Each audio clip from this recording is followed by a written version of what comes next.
Baby, lay on back and relax. Kick your pretty feet up on my dash. No. One of summer's biggest hits is a collaboration between country band Florida Georgia Line and pop star BB Rexha.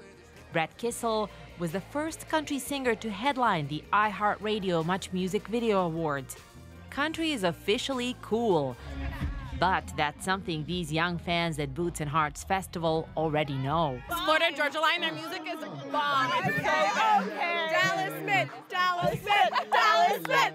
According to the Country Music Association, a Nashville organization dedicated to expanding country's reach, the number of 18 to 24-year-olds who listen to the genre has increased by 54% in the last decade.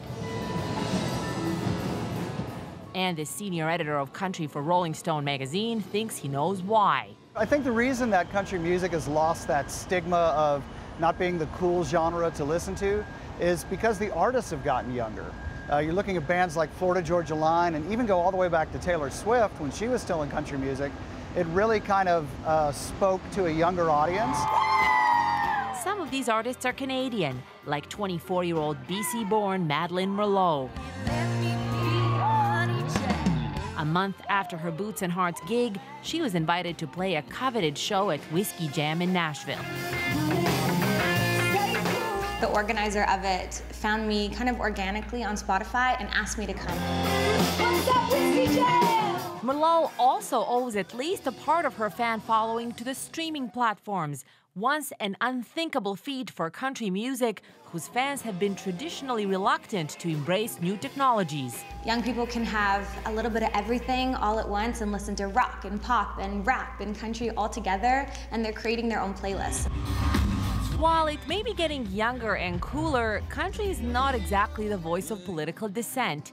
Its artists are often criticized for staying mum on issues like gun control, even after last year's shooting at a Las Vegas country concert that left 58 people dead. I think that criticism of country being too apolitical is justified. You know, whether it was Merle Haggard or Johnny Cash. I mean, along with Christopherson, Willie Nelson, none of those names there ever were afraid of being political or stirring up the mud, so to speak. But if you ask the fans, country's happy-go-lucky message is a big part of the appeal. And right now, like, there is a lot of negative things in the world, so like it is nice to have something positive to bond around and just have fun. Good vibes and teen idol stars that have helped cowboy boots kick up some fresh dust. Deanna Sunak-Johnson, CBC News, Oro Medonte, Ontario.